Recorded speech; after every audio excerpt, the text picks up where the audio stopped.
How do you prepare for an industry event as a freelancer? Coming up.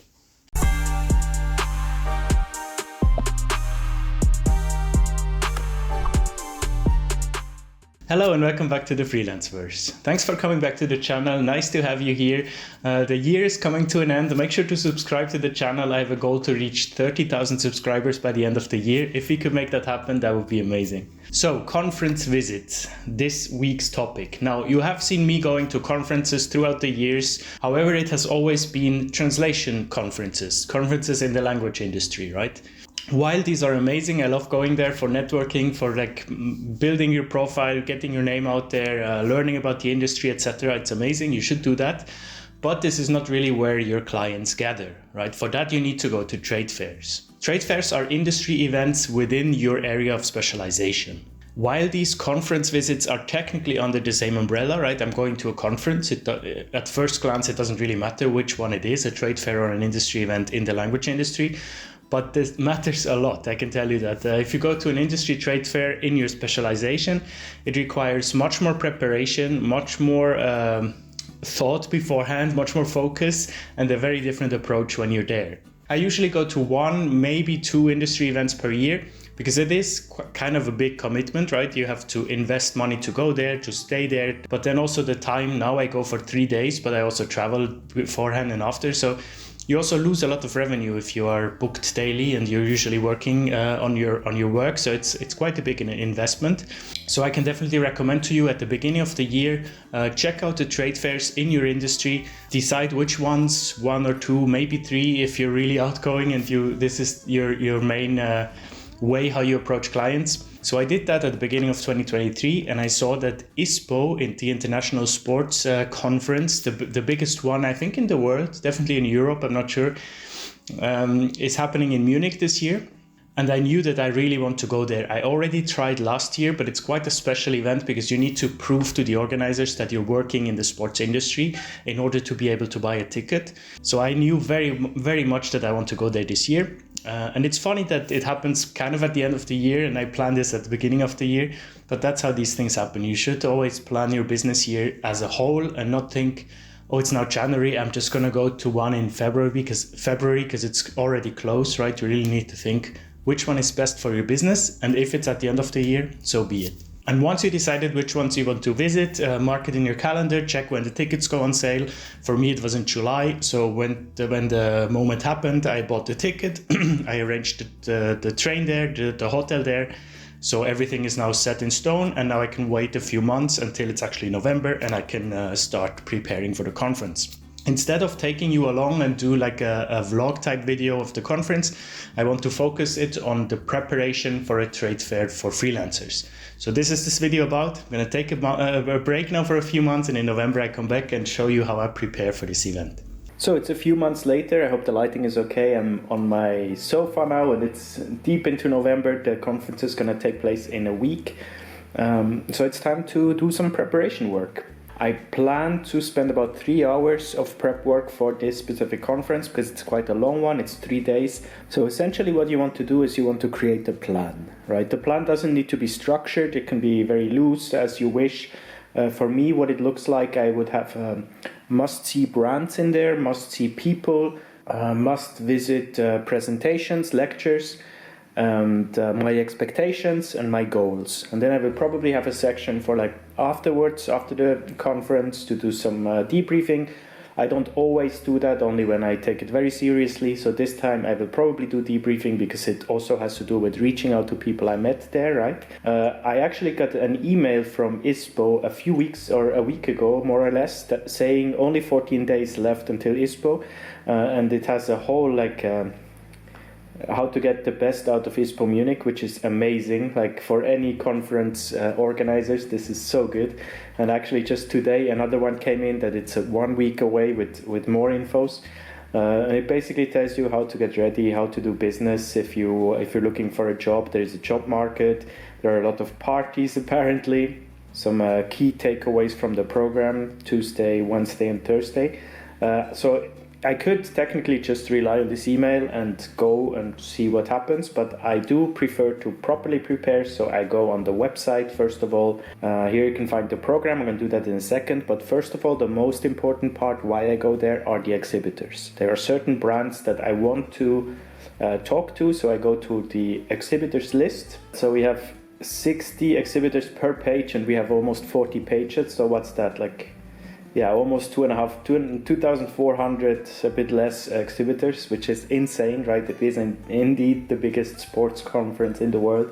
I'm very excited to go. So what I do now, I can't go through these 2,500 exhibitors and check all of them out beforehand, right? But what I can do is there are already brands that I am currently working with, or that I have worked with in the past, or that I want to work with in a very close future, right? I have a few in mind. So the first thing I'm going to do is write in my planning which brands these are. All right, about 40 minutes later now, I have 16 brands down that match the criteria that I mentioned beforehand. That is great, but I do want to have more on my list, even though maybe I don't visit all of them, or I visit other ones by just walking around and being interested. But I want to have at least 30 on my list, 10 per day. I think that's a good amount to visit, because if I have 10 in a day, I can do probably like 4 or 5 in an hour. And my goal is to spend maybe 3 hours a day actually visiting exhibitors. So I don't want to just be there 8 hours a day visiting, because then I don't enjoy anything around it, the networking, the activities, etc. All right, I have 32 exhibitors down. I'm about 1.5 hours into the prep work. That's great progress, because the brand one is the most important one. So I spend half of the time prepping to see which brands to visit. That makes sense. Now let's move on to the people. There are a couple of people that I know already will be at ISPO that I know that they will be there, and I know them privately or like professionally or just through LinkedIn. And rather than just bumping into them and kind of like putting them on the spot, it can sometimes be a bit awkward. So if I already know or I suspect that they will be there, and just quickly send a message on LinkedIn, hey, I know, I've heard, or will you be at ISPO? If so, let's meet up for a coffee and do some catching up. And there are also some clients that I know will be there. So this I do now. I probably send out like 10-15 messages on LinkedIn, and it just creates a nicer atmosphere. I feel like once you're there, because you already have established, you already said like I will be there. So if you bump into each other, it's just much easier to get along and speak about it. All right, this is done. I spent half an hour on that, so total around a bit more than 2 hours now. So if I spend 1 more hour on programming, that makes sense. Then I have 3 hours planned. Usually the website would have like a program on it. Also ISPO does that. You can usually already add to the calendar, but they sometimes also have an app, and ISPO has an app, so I will do that. But I'm just going to show you quickly what it looks like here. If I go on program, there are 4 stages actually. So this will be quite intense, because as you can see, there are several things happening at the same time. Always 4 things are happening at 10. Yeah, oh my god, so many things. What? Wow, okay. Like 10 different things are happening at 10 o'clock. This will be hard to choose, but I will do it in the app, because there I can create my own schedule, like mark them with a little star. So this is the ISPO app, which is, by the way, amazing. This conference, I'm so looking forward. I don't think I've ever been to a bigger and better organized conference than this. So let's check out what's here. Events, catalog, all events by date and time, I guess. Yes, so that's the program. As you can see, there is blue, purple, gray, and yellow events, and green events, and orange events. Okay, a lot of colors. Let me figure out how this works. So on Tuesday, it starts at 9:30. It's a bit unlucky that there is a masterclass and a lecture at the same time as a keynote, but I definitely want to see the opening of day 1 keynote. So at 9:30 I will go there. So until 10 I will be at the main stage, and then I probably do the whole, like, you know, I want to do 3 hours a day brand, like go to exhibitors, as I mentioned before, but I think I will do that in the afternoon if I go already to a keynote in the morning. And I know that there is like an award ceremony at lunch, so I definitely want to attend that. So let's look for something after 10. So for example, the PFAS roundtable from 10 to 12. I have no idea what this is. Okay, so obviously not all or not many will be relevant for me, right? I need to figure out how can I either connect it to communication, some comms lectures, to localization, or just things that I'm specialized in. But maybe a lecture on the state of trade. That's very interesting. The state of trade is undergoing a significant relaunch for 2024. That sounds amazing. So I think, but also the future role of global institutions and brands on the main stage, the social impact potential of global institutions and brands, and how organizers. I will go for that one. So I will stay on the main stage, actually. That makes sense. So from 9:30 to 11, I will stay on the main stage. Now, as you can see, this will take me a long time, so I'm not going to show you all of it. I'm going to go through it and then actually get back to you when I have my program together so I can show you exactly what I will be doing. All right, I'm through with it already. That went way quicker than I expected, but there were so many interesting events I just had to skip ahead because I can't overbook my schedule. I already have 20 events in there, as you see. So I already told you that Tuesday I will enjoy the opening of day 1 at 9:30. Then I will stay basically the whole morning at the main stage. As you can see, it all fits perfectly in the program. The future role of global institutions and brands, the future of the sector, and the German Sustainability Award Sports 2024. Then I will quickly go to the lecture room in yellow stage. How do we get Gen Z moving? Very interested in that. And then I have the whole afternoon free to visit Exhibitors. There is a keynote that I want to see in the evening called ISPO Future Vision, New Perspective on Sports. And then there is apparently a vote sustainability party all night that I will attend. So that's day 1. Very excited for that.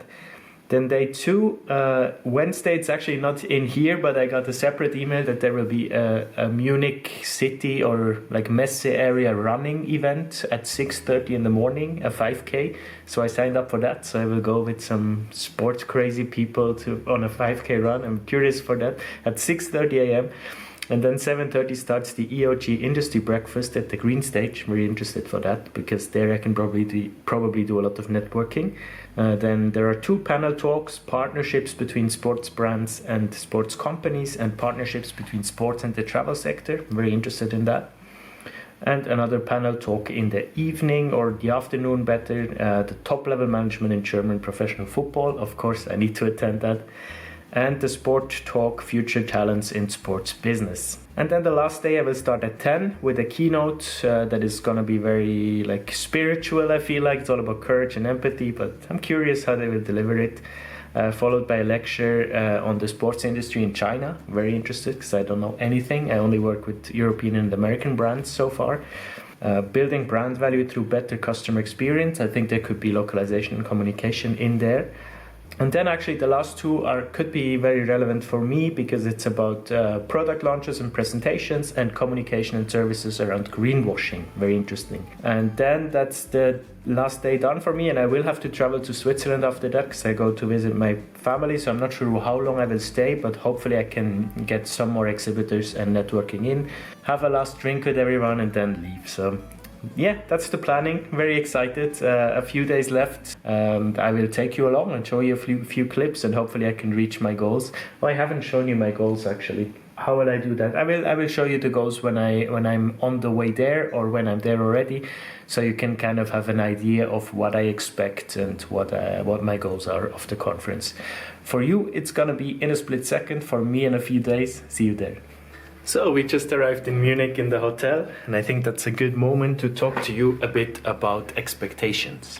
So when it comes to trade fairs like the one I'm here in Munich for now, for example, I really urge you to not expect a lot. Or how do I phrase that? You should hedge your expectations. I also had to learn that the first time I went to Stuttgart for a conference in 2018. That was, I think, first time for a trade fair, of course.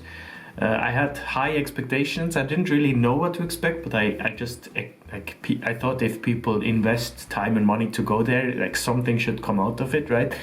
And then you are most likely going to be disappointed, right? Since then, I learned not to expect to find clients, not to expect to, make amazing connections that will get me a lot of money later on. I'm really just here for myself to learn about the latest technologies, the latest developments in the sports industry, in the sports retail industry, how brands are communicating, what is the future outlook of the industry, etc. And I'm gonna go in there with as little expectations as possible, and I think then it can only, you know, exceed my expectations if I don't really have any. That's my advice to you. Now, I have been to a few of these events, so I'm a bit further in this process, so I do put a few expectations on me, but still not too many. So what I give myself as a benchmark in terms of networking, I want that 10 people will know who I am after this conference. And I specifically word it like this, and not I want to meet 10 people, I want to talk to 10 people, because I will talk to many people, but oftentimes you just have little conversations. You ask about a brand, you ask about a product, but people will not remember you, right? So for 10 people, I want to try to make them remember me afterwards. And of course, I will follow up on LinkedIn through, if I make a meaningful connection, I will follow up the same day in the evening and say, it was really nice to talk to you. Here's my contacts. Let's keep in touch. In terms of finding clients, my only expectation is that I have 3 or 4 brands that I know either I'm already in talks with or I'm already in contact with a little bit, and I know I really want to work with them next year. There, the expectation is that I make the next step in this potential collaboration at ISPO. So I definitely want to go talk to them. I want to tell them I've talked to this and this person, and I'm in, you know, we will probably work together soon, or I'm not sure yet how to phrase it. But the main goal, the main expectation is really to enjoy it. I'm here for myself. This is one of the few conferences this year that I go just for myself. I'm not invited, I'm not speaking, I'm not for a brand. Just here to learn, take it all in, make connections, and enjoy the events. And now I'm here in the Windham Hotel in Munich, and it's the day before the first day of the conference. And it's just cool. I'm working here in the hotel beds today, and I don't know, I like these trips. It really does make a difference from your, you know, everyday working environment, and you can get out a bit. I can enjoy Munich. I was at Schloss Neuschwanstein yesterday, if my German viewers or other travelers know it. Absolutely beautiful spot. I'm really excited to be here and excited to take you along. I just wanted to give you a quick heads up of my goals. And I think the next shots will be from the conference, so enjoy.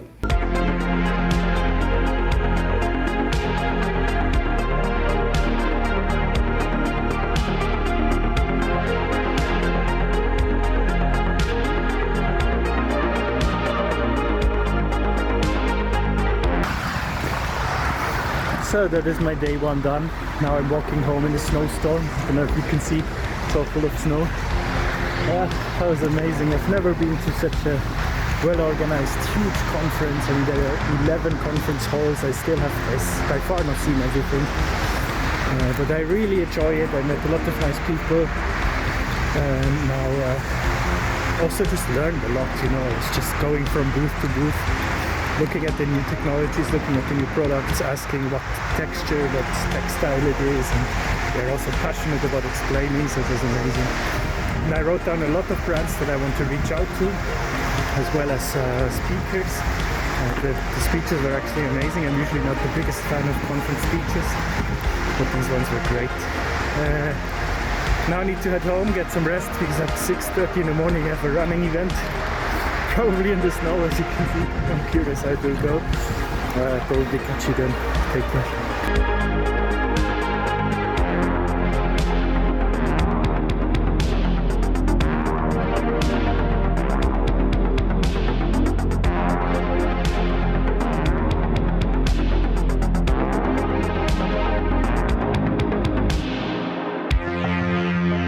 What an amazing event. Thank you ISPO for these 3 days. I reached all my goals and much more. I met so many amazing people, took so many photos of exhibitors. That's also a good tip. Take a lot of photos so you can reach out to the names that you see later on. Of course I had to go see a Bayern Champions League game while I was there. What a stadium, the Allianz Arena. Beautiful. So yeah, a full week all about sports. What a way to end the year.